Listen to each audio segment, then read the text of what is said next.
Good morning students. आज का यह वीडियो उन के लिए है जिन्होंने 12वीं कक्षा में हिंदी सब्जेक्ट को चुना है और हिंदी सब्जेक्ट में जिनका इलेक्टिव कोर्स अर्थात ऐच्छिक विषय हिंदी है, ऐसे विद्यार्थियों के लिए यह वीडियो है, इलेक्टिव कोर्स वालों के लिए।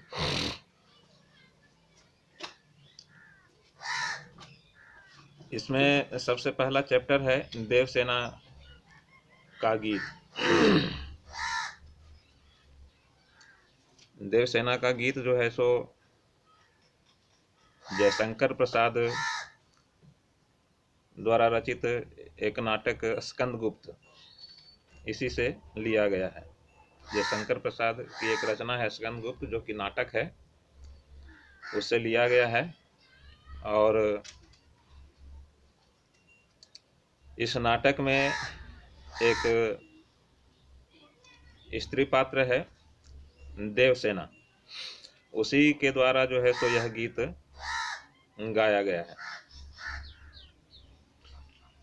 गीत इस प्रकार है, कहा, आह वेदना मिली विदाई, आह वेदना मिली विदाई, मैंने भ्रमवश जीवन संचित मधुकरियों की भीख लुटाई, मैंने भ्रमवश जीवन संचित मधुकरियों की भीख लुटाई, छल छल थे संध्या के श्रमकण, छल छल थे संध्या के श्रमकण, आंसू से गिरते थे प्रतिक्षण, मेरी यात्रा पर लेती थी नीरवता अनंत अंगड़ाई। इस गीत को गाने का एक कारण है, इस गीत को गाने का एक कारण है देवसेना के द्वारा। देवसेना जो है सो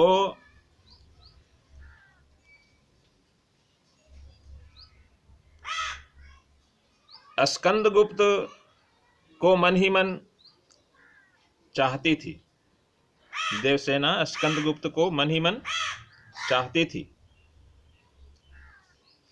देवसेना स्कंदगुप्त से विवाह करना चाहती थी,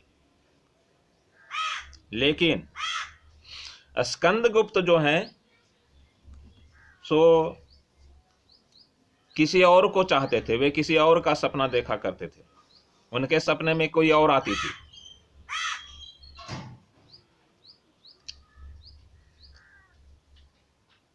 तो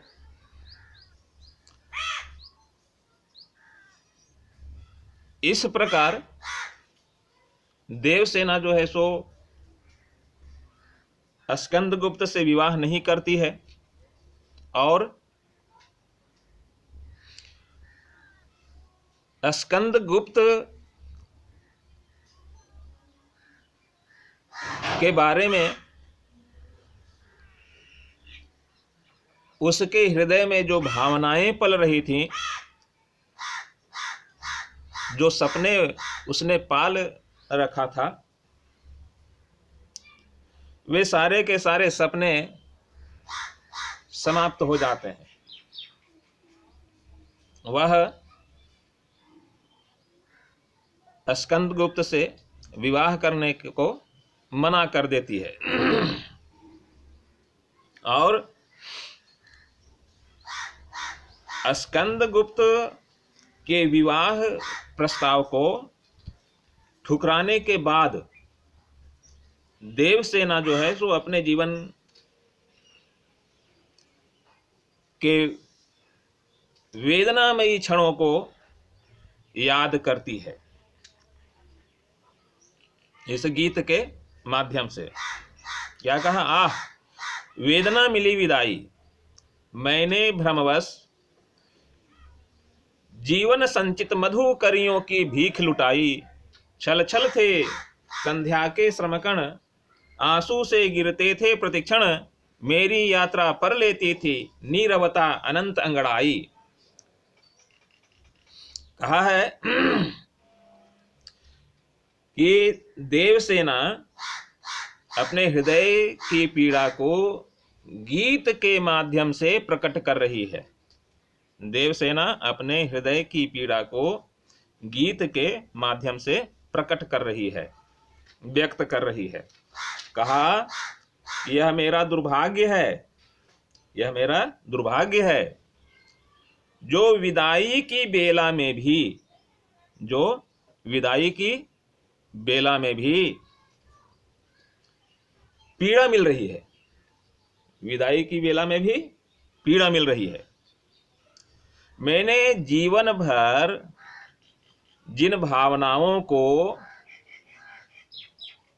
भ्रमरियों की भांति, मैंने जीवन भर जिन भावनाओं को भ्रमरियों की भांति यत्न पूर्वक सहेज कर रखा था, यत्न पूर्वक सहेज कर रखा था, उसे भीख रूप में लुटाती जा रही हूं, उसे भीख रूप में लुटाती जा रही हूं।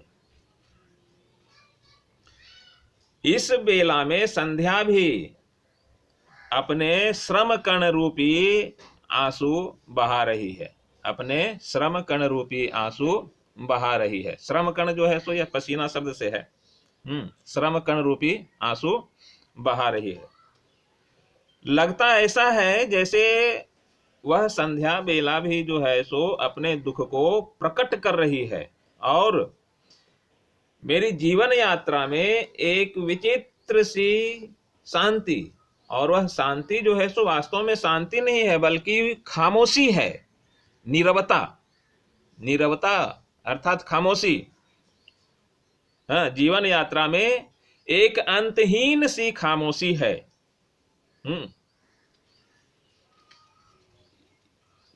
इस अंश में देवसेना की व्यथा का जो है सो चित्रण किया गया है जयशंकर प्रसाद के द्वारा।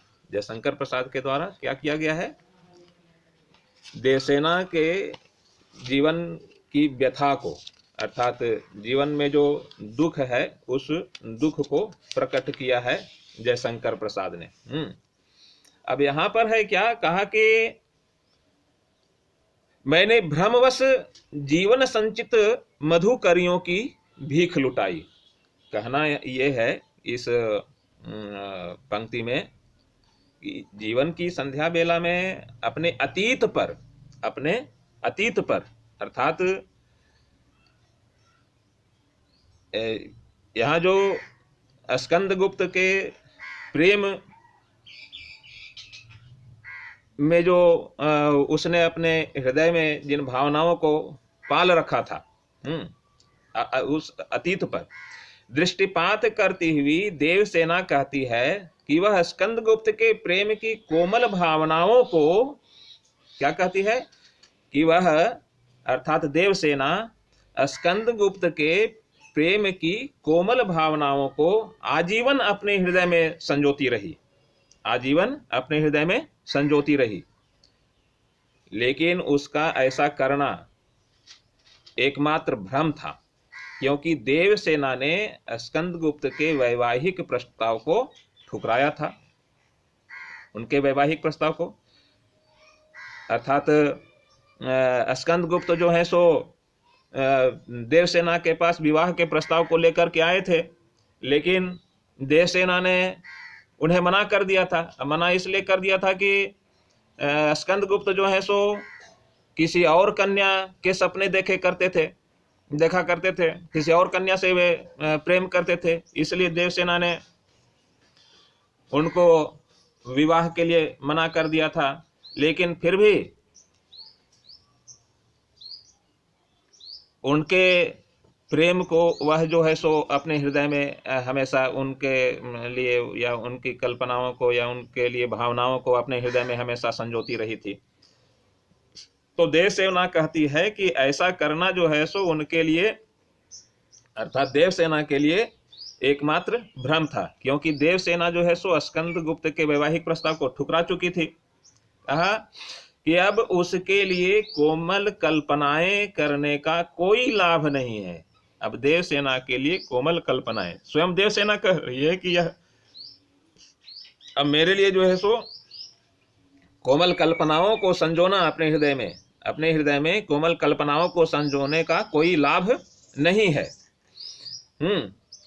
उसे इन संचित भावनाओं को भीख में ही गंवाना पड़ रहा है। अपनी संचित भावनाओं को भीख में ही गंवाना पड़ रहा है। कोमल भावनाओं की इस पूंजी को देवसेना सुरक्षित रखने में बिल्कुल असमर्थ रही है और उसी असमर्थता को गीत के माध्यम से देवसेना ने प्रकट की है। ठीक है स्टूडेंट्स, आज के लिए इतना ही। फिर अगले वीडियो में मिलते हैं। धन्यवाद।